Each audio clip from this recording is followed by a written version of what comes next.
नमस्कार। मेरे चैनल में आप सभी का बेहद स्वागत है। आज मैं आप सबके लिए लेकर आई हूँ कथा सम्राट मुंशी प्रेमचंद जी की प्रसिद्ध उपन्यास सेवा सदन का अगला भाग। पिछले भागों में आपने सुना कि किस तरह से सदन अपने लिए एक झोपड़ी की व्यवस्था करता है और जिस दिन झोपड़ी की व्यवस्था पूरी तरह से हो जाती है उसी दिन से सुमन और शांता को उसके साथ रहने लगते हैं। यह खबर जब पद्म सिंह को पता चलती है तो वह उससे कहते हैं कि क्या यह सही है। यह तो उनके पिताजी का काम है कि वह आगे बताए कि क्या सही है क्या गलत है। तब सदन कहता है, क्या आपको मालूम नहीं है कि वह क्या उत्तर देंगे। पद्म सिंह कहते हैं, हाँ यह भी मुझे मालूम है। सदन, तो उनसे पूछना तो व्यर्थ है। माता पिता की आज्ञा से मैं अपनी जान दे सकता हूँ जो उन्हीं की दी हुई है, लेकिन किसी निरपराध की गर्दन पर तलवार नहीं चला सकता। पद्म सिंह, तुम्हें इसमें क्या आपत्ति है कि दोनों बहनें एक अलग मकान में ठहरा दी जाए। सदन ने गर्म होकर कहा, ऐसा तो मैं तब करूँगा जब मुझे छिपाना हो। मैं कोई पाप करने नहीं जा रहा हूँ जो उसे छिपाऊं। वह मेरे जीवन का परम कर्तव्य है। उसे गुप्त रखने की आवश्यकता नहीं है। अब वह विवाह के जो संस्कार नहीं पूरे हुए हैं कल गंगा के किनारे पूरे किए जाएंगे। यदि आप वहां आने की कृपा करेंगे तो मैं अपना सौभाग्य समझूंगा, नहीं तो ईश्वर के दरबार में गवाहों के बिना भी प्रतिज्ञा हो जाती है। यह कहता हुआ सदन उठा और घर से चला गया। सुभद्रा ने कहा, वाह खूब गायब होते हो। सारी रात जी लगा रहा, कहाँ रह गए थे। सदन ने रात का वृत्तांत चाची से कहा। चाची से बातचीत करने में उसे वह झिझक नहीं होती थी जो शर्मा जी से होती थी। सुभद्रा ने उसके साहस की बड़ी प्रशंसा की। वह बोली, माँ बाप के डर से कोई अपनी ब्याहता को थोड़े ही छोड़ देता है। दुनिया हंसेगी तो हंसा करे, उसके डर से अपने घर के प्राणी की क्या हम जान ले लेंगे। तुम्हारी अम्मा से डरती हूँ, नहीं तो उसे यहीं रख लेती। सदन ने कहा, मुझे अम्मा दादा की परवाह नहीं है। सुभद्रा, बहुत परवाह तो की। इतने दिनों तक बेचारी को घुला घुला के मार डाला। कोई दूसरा लड़का होता तो पहले दिन ही फटकार देता। तुम ही हो कि इतना सहते हो। सुभद्रा, यही बातें यदि तुमने पवित्र भाव से कही होती तो हम तुम्हारा कितना आदर करते, किंतु तुम इस समय ईर्ष्या द्वेष के वश में हो। तुम सदन को उभार कर अपनी जेठानी को नीचा दिखाना चाहती हो। तुम एक माता के पवित्र हृदय पर आघात करके उसका आनंद उठा रही हो। सदन के चले जाने पर विट्ठल दास ने पद्म सिंह से कहा, यह तो आपके मन की बात हुई, आप इतना आगा पीछा क्यों करते हैं। शर्मा जी ने उत्तर ही नहीं दिया। विट्ठल दास ने फिर आगे कहा, यह प्रस्ताव आपको स्वयं करना चाहिए था, लेकिन आप अब उसे स्वीकार करने में संकोच कर रहे हैं। शर्मा जी ने इसका भी कोई उत्तर नहीं दिया। तब विट्ठल दास ने कहा, अगर वह अपनी स्त्री के साथ अलग रहे तो क्या हानि है। आप न अपने साथ रखेंगे न अलग रहने देंगे। यह कौन सी नीति है।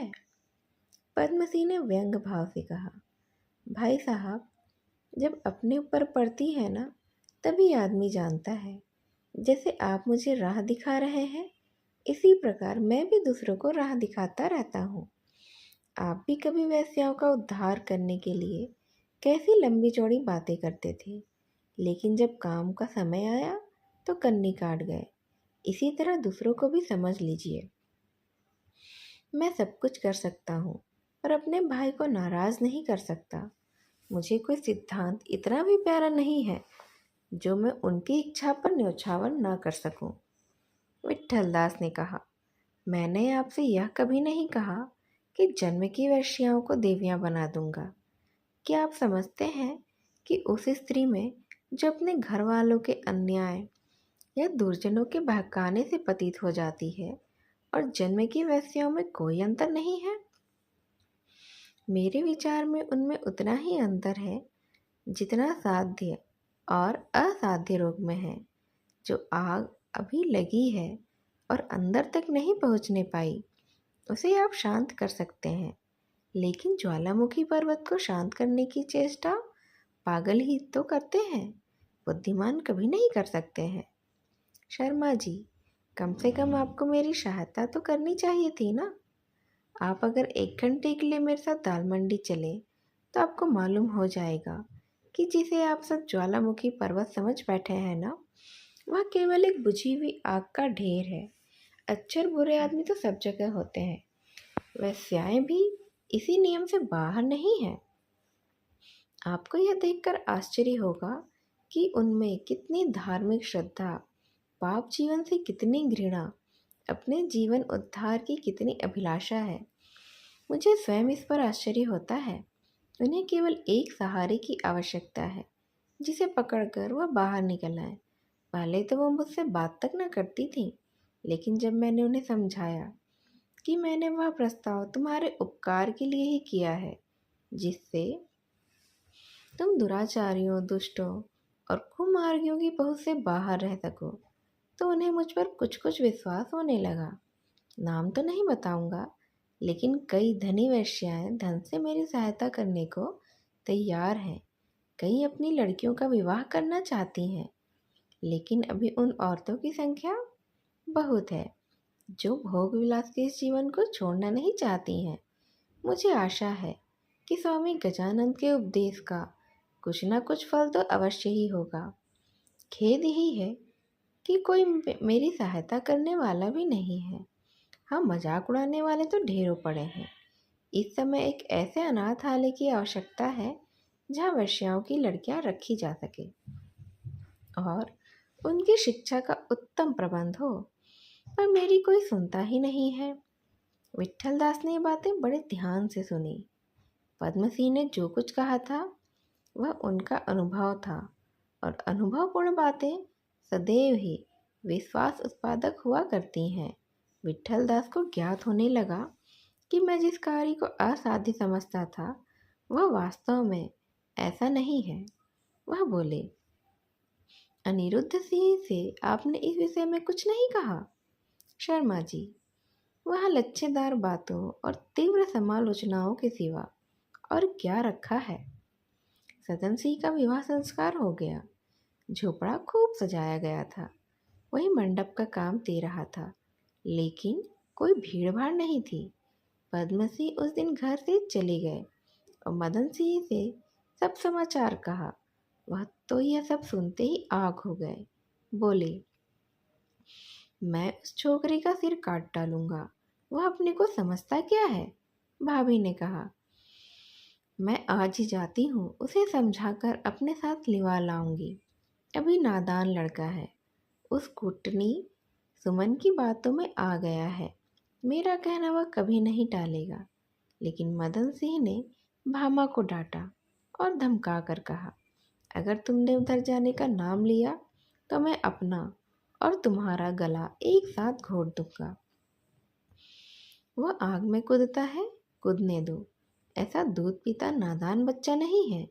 यह सब उसकी जिद है। बच्चों को भीख मांग कर ना छोड़ो तो कहना।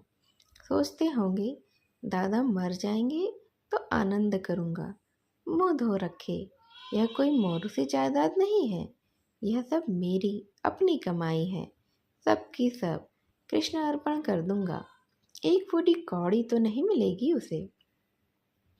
गांव में चारों ओर बदकहाव होने लगा।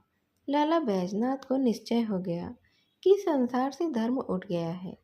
जब लोग ऐसे ऐसे नीच कर्म करने लगे तो धर्म कहाँ रहा। ना हुई नवाबी, नहीं तो आज बच्चों की धज्जियाँ उड़ जाती। अब देखें कौन मुँह लेकर गांव में आते हैं। पद्म सिंह रात को बहुत देर तक भाई के साथ बैठे रहे, लेकिन ज्यों ही वह सदन का कुछ जिक्र छेड़ते, मदन सिंह उनकी ओर ऐसी आग्नेय दृष्टि से देखते कि उन्हें बोलने की हिम्मत ही नहीं पड़ती।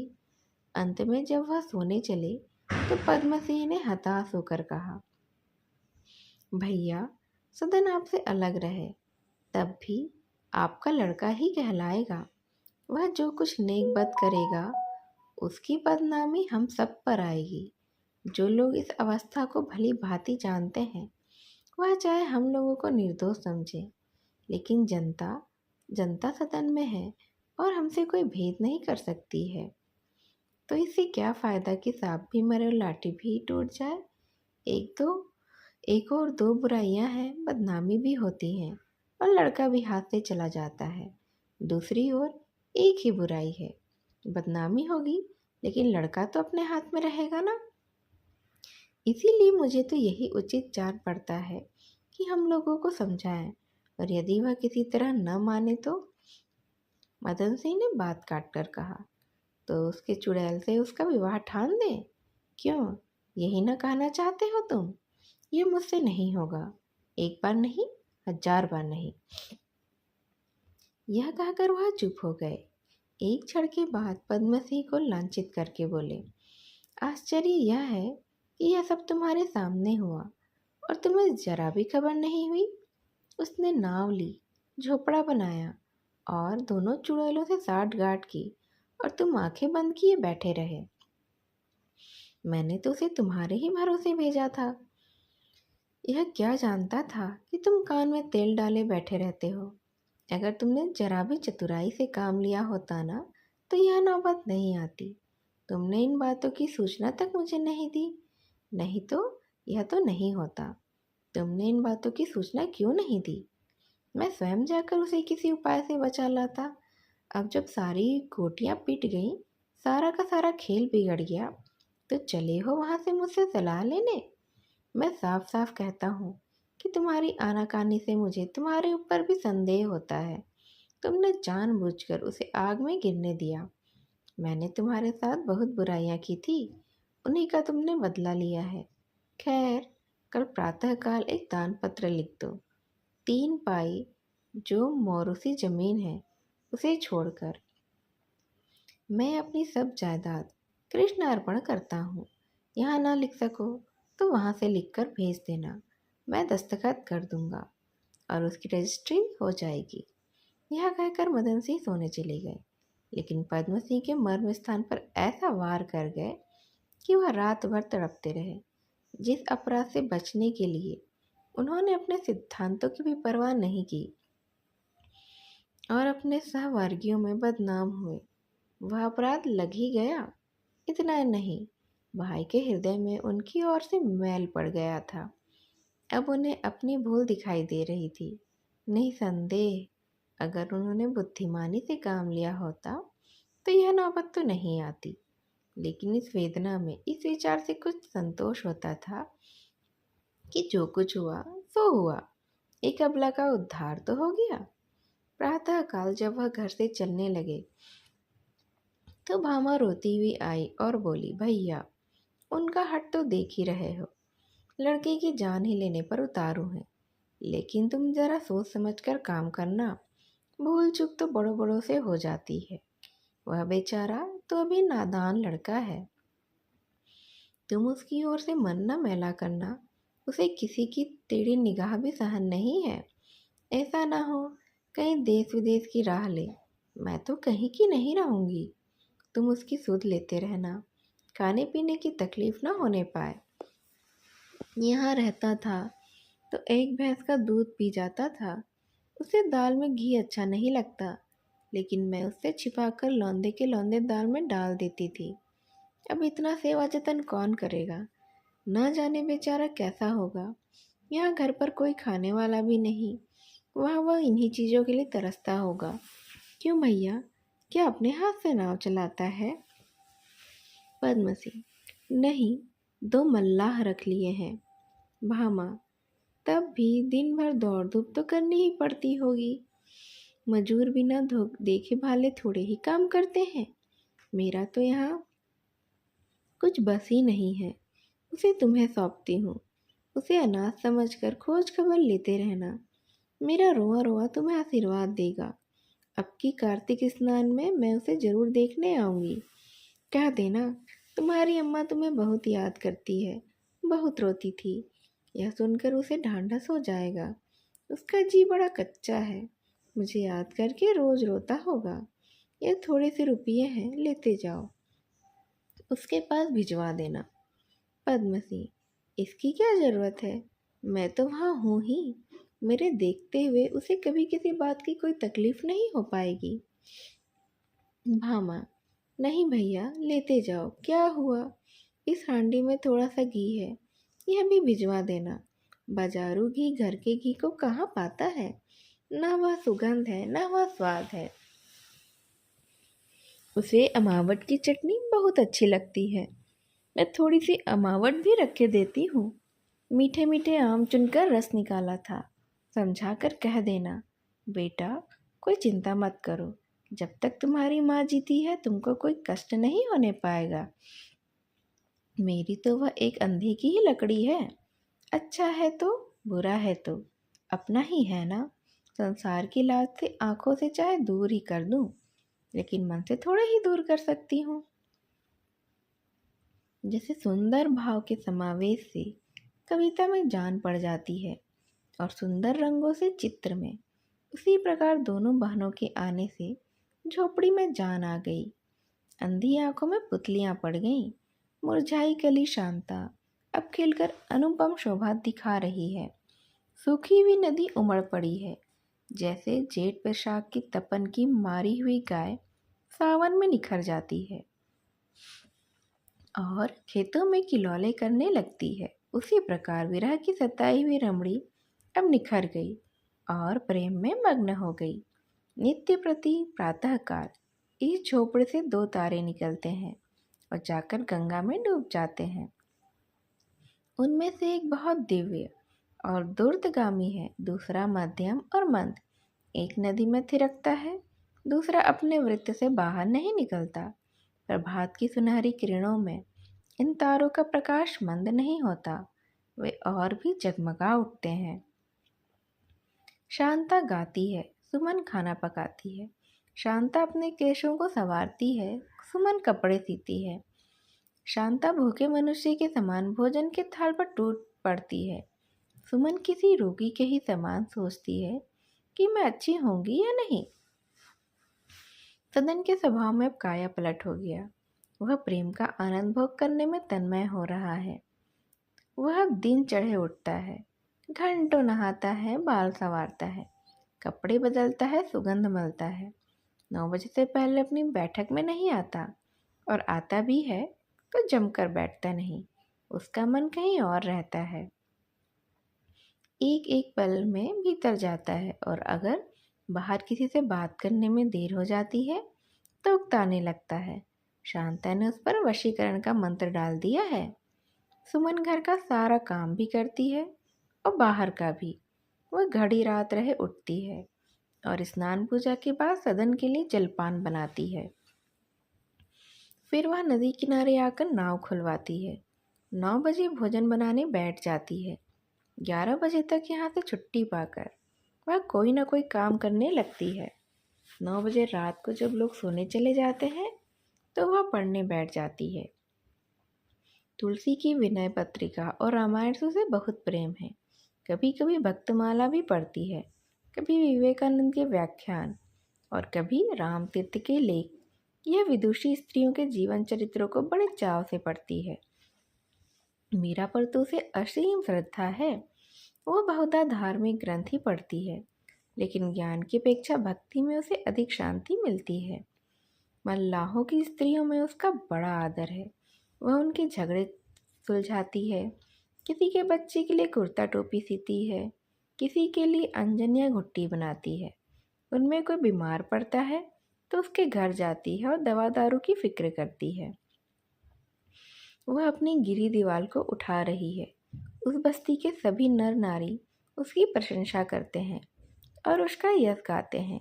हाँ, अगर आदर नहीं है तो अपने घर में सुमन इस तरह जीत तोड़कर घर का सारा बोझ संभाले हुए है, लेकिन सदन के मुंह से कृतज्ञता का एक शब्द भी नहीं निकलता। शांता भी उसके इस परिश्रम को कुछ मूल्य ही नहीं समझती। दोनों के दोनों उसकी ओर से निश्चिंत है, मानो वह घर की लौंडी है और चक्की में जुटे रहना ही उसका धर्म है। कभी कभी उसके सिर में दर्द होने लगता है, कभी कभी दौड़ धूप से बुखार भी चढ़ आता है, तब भी वह घर का सारा काम रीत्यानुसार ही करती रहती है। वह भी कभी कभी एकांत में अपनी इस दीन दशा पर घंटों रोती रहती है, पर कोई ढांढस देने वाला नहीं, कोई आंसू पोंछने वाला ही नहीं। सुमन स्वभाव से ही मानिनी सगर्वा स्त्री थी। वह जहाँ कहीं रही थी रानी बनकर ही रही थी। अपने के पति के घर पर वह सब कष्ट झेलकर भी रानी थी। विलासनगर में वह जब तक रही उसी का सिक्का चलता रहा। आश्रम में वह सेवा धर्म पालन करके सर्वमान्य बनी हुई थी।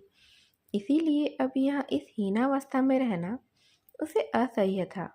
अगर सदन कभी कभी उसकी प्रशंसा कर दिया करता, कभी उसे सलाह लिया करता, उसे अपने घर की स्वामिनी समझकर, या शांता उसके पास बैठकर हाँ में हाँ मिलाती, उसका मन बहलाती, तो सुमन इससे भी अधिक परिश्रम कर लेती और प्रसन्नचित्त रहती। लेकिन उन दोनों प्रेमियों को अपनी तरंग में और कुछ नहीं सोचता था। निशाना मारते समय दृष्टि केवल एक ही वस्तु पर रहती है। प्रेमासक्त मनुष्य का भी यही हाल होता है। लेकिन शांता और सदन की उदासीनता प्रेम लिप्सा के ही कारण थी, इसमें संदेह है। सदन इस प्रकार सुमन से बचता था जैसे हम कुष्ठ रोगी से बचते हैं। उस पर दया करते हुए भी उसके समीप जाने की हिम्मत नहीं रखते हैं। शांता उस पर अविश्वास करती थी, उसके रूप लावण्य से डरती थी। कुशल यही था कि सदन स्वयं सुमन से आंखें चुराता था, नहीं तो शांता इससे जल ही जाती। एते दोनों चाहते थे कि यह आस्तीन का सांप दूर हो जाए, लेकिन संकोचवश वह आपस में भी इस विषय को छेड़ने से डरते थे। सुमन पर सनह सनह यह रहस्य खुलता जाता था। एक बार तीजन कहार शर्मा जी के यहाँ से सदन के लिए कुछ सौगात लाया था। इसके पहले भी वो कई बार आया था, लेकिन उसे देखते ही सुमन छिप जाया करती थी। अब की जीतन की निगाह उस पर पड़ गई। फिर क्या, उसके पेट में चूहे दौड़ने लगे। वह पत्थर खाकर पचा सकता था, पर कोई बात पचाने की शक्ति तो उसमें नहीं थी। मल्लाहों के चौधरी के पास चीलम पीने के बहाने गया और सारी की सारी राम कहानी सुनाया। अरे यह तो कस्बिन है, खसम ने घर से निकाल दिया तो हमारे यहाँ खाना पकाने लगी। वहाँ से निकाली गई तो चौक में हरजाईपन करने लगी। अब देखता हूँ तो यहाँ विराजमान है। चौधरी तो सन्नाटे में आ गया। मल्लाहिनों में भी इशारेबाजियाँ होने लगी। उस दिन से कोई भी मल्लाह सदन के घर का पानी भी नहीं पीता। उनकी स्त्रियों ने सुमन के पास आना जाना भी छोड़ दिया। इसी तरह एक बार लाला भगत राम ईंटों की लदाई का हिसाब करने आए थे। प्यास मालूम हुई तो मल्लाह से पानी लाने को कहा। मल्लाह कुएं से पानी लाया। सदन के घर में बैठे हुए बाहर से पानी मांगकर पीना सदन की छाती में छुरी मारने से कम नहीं था। अंत में दूसरा साल जाते जाते यहाँ तक नौबत पहुंची कि सदन जरा जरा सी बात पर सुमन से झुंझला जाता, और चाहे कोई लागू बात न कहे पर उसके मन के भाव तो झलक ही पड़ते थे। सुमन को मालूम हो रहा था कि अब मेरा निर्वाह यहाँ नहीं हो पाएगा। उसने समझा था कि यहाँ बहन महानोई के साथ जीवन समाप्त हो जाएगा। उनकी सेवा करूँगी, टुकड़ा खाऊंगी और एक कोने में पड़ी रहूँगी। इसके अतिरिक्त जीवन में अब उसे कोई लालसा नहीं थी। लेकिन शोक का यह तख्ता भी उसके पैरों के नीचे से सरक गया। अब वह निर्दय लहरों की गोद में ही थी। लेकिन सुमन को अपनी परिस्थिति पर दुख चाहे कितना ही हुआ हो, उसे सदन या शांता से कोई शिकायत नहीं थी। कुछ तो अधिक प्रेम और कुछ अपनी अवस्था के वास्तविक ज्ञान ने उसे अत्यंत ही नम्र विनीत बना दिया था। वह बहुत सोचती कि कहाँ जाऊँ, वहाँ जहाँ अपनी जान पहचान का कोई आदमी ना हो, लेकिन उसे ऐसा कोई ठिकाना ही दिखाई नहीं देता था। अभी तक उसकी निर्बल आत्मा कोई अवलंब चाहती थी। बिना किसी सहारे के संसार में रहने का विचार करके उसका कलेजा कांपने लगता था। वह अकेली असहाय संसार के संग्राम में आने का साहस नहीं कर सकती थी। जिस संग्राम में बड़े बड़े कुशल धर्मशील दृढ़ संकल्प मनुष्य मुंह की खाते हैं, वहां भला मेरी क्या गति होगी? कौन मेरी रक्षा करेगा? कौन मुझे संभालेगा? निरादर होने पर भी यह शंका उसे यहाँ से निकालने नहीं देती थी। एक दिन सदन 10 बजे कहीं से घूम कर आया और बोला, भोजन में भी कितनी देर है?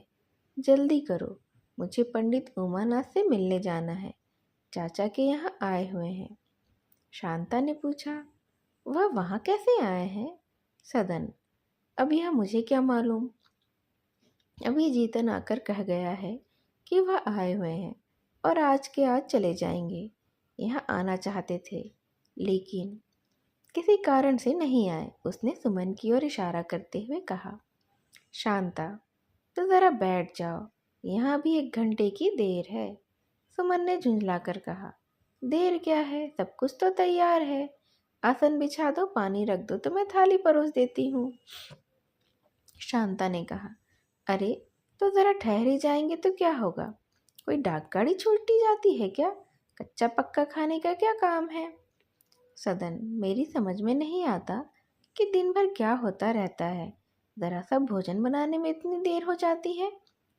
सदन जब भोजन करके चला गया तब सुमन ने शांता से पूछा, क्यों शांता, सच बता, तुझे मेरा यहाँ रहना अच्छा नहीं लगता? तेरे मन में जो कुछ है वह मैं जानती हूँ, लेकिन तू जब तक अपने मुंह से मुझे दुत्कार न देगी मैं जाने का नाम नहीं लूँगी। मेरे लिए कहीं ठिकाना ही नहीं है। शांता ने कहा, बहन कैसी बात कहती हो? तुम रहती हो तो घर संभला हुआ है, नहीं तो मेरे किए क्या ही होता है। सुमन, यह मुँह देखी बातें मत करो। मैं ऐसी नादान नहीं हूँ। मैं तुम दोनों आदमियों को अपनी ओर से बहुत खींचा हुआ पाती हूँ। शांता, तुम्हारी आंखों की क्या बात है? वह तो मन तक की बात देख लेती हैं। सुमन, आंखें सीधी करके बोलो ना, जो मैं बोलती हूँ झूठ है? शांता, जब तुम जानती ही हो तो पूछती क्यों हो भला? सुमन, इसीलिए कि सब कुछ देखकर भी आंखों पर विश्वास नहीं आता। संसार मुझे चाहे कितना ही नीच समझे, मुझे उससे कोई शिकायत नहीं है। वह मेरे मन का हाल नहीं जानता।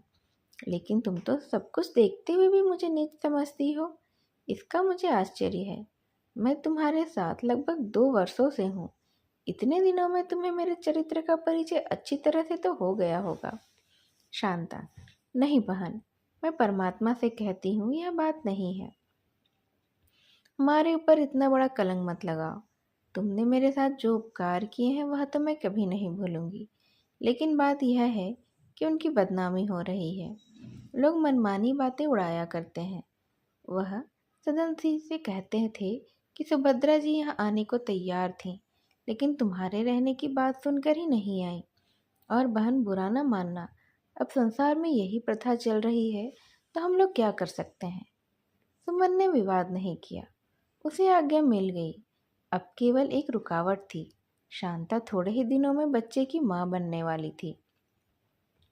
सुमन ने अपने मन को समझाया, इस समय छोड़कर जाऊंगी तो इसे कष्ट होगा। कुछ दिन और सह लेती हूँ। जहाँ इतने दिन काटे हैं, महीने 2 महीने और ही सही। मेरे ही कारण यह इस विपत्ति में फंसी हुई है। ऐसी अवस्था में इन्हें छोड़कर जाना मेरा धर्म तो नहीं है। सुमन का यहाँ एक एक साल की तरह कटता था, लेकिन सब्र किए हुए पड़ी हुई थी। पंखहीन पक्षी पिंजरबद्ध में रहते हुए अपनी कुशल ही समझता है। पंडित पद्म सिंह के 4-5 मास के सह उद्योग का यह फल हुआ कि 20-25 वेश्याओं ने अपनी लड़कियों को अनाथालय में भेजना स्वीकार कर लिया। 3 वेश्याओं ने अपनी सारी संपत्ति अनाथालय के निमित्त ही अर्पण कर दी। 5 वेश्याएं निकाह करने पर राजी हो गईं। सच्ची हिताकांक्षा कभी निष्फल नहीं होती। अगर समाज में विश्वास हो जाए कि आप अपने सच्चे सेवक हैं, आप उसका उद्धार ही करना चाहते हैं, आप निस्वार्थ हैं, तो वह आपके पीछे चलने को तैयार हो जाता है।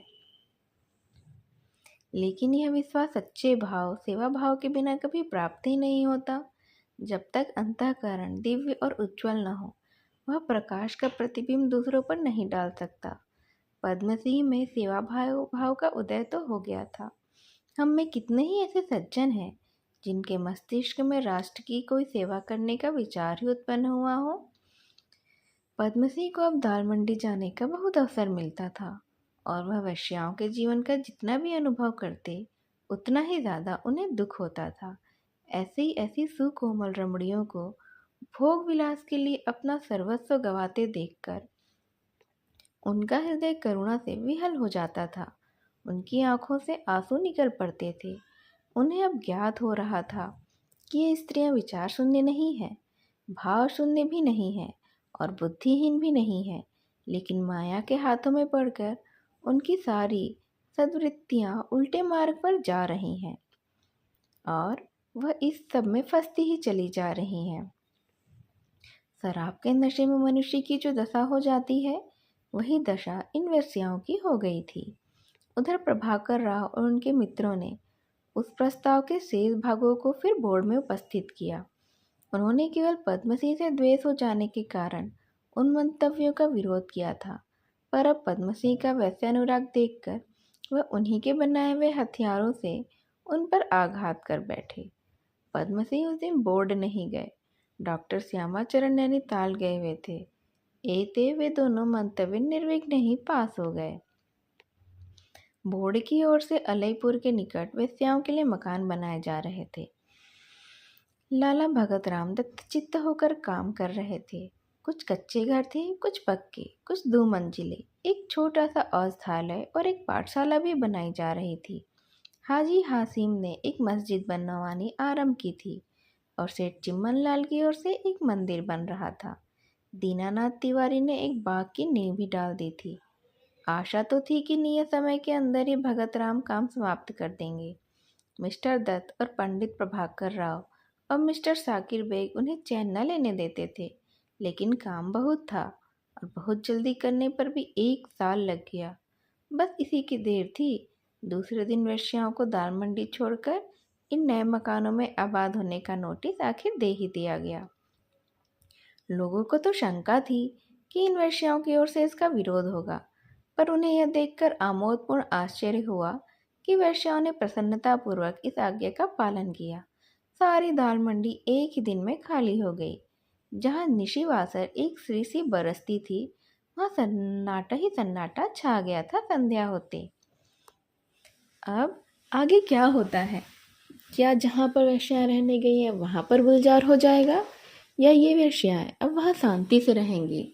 और सुमन, शांता और सदन की ज़िंदगी में आगे क्या होता है, यह अब हम सुनेंगे इसके अगले भाग में। मेरी इस कहानी को यहाँ तक ध्यान से सुनने के लिए आप सभी का धन्यवाद। नमस्कार।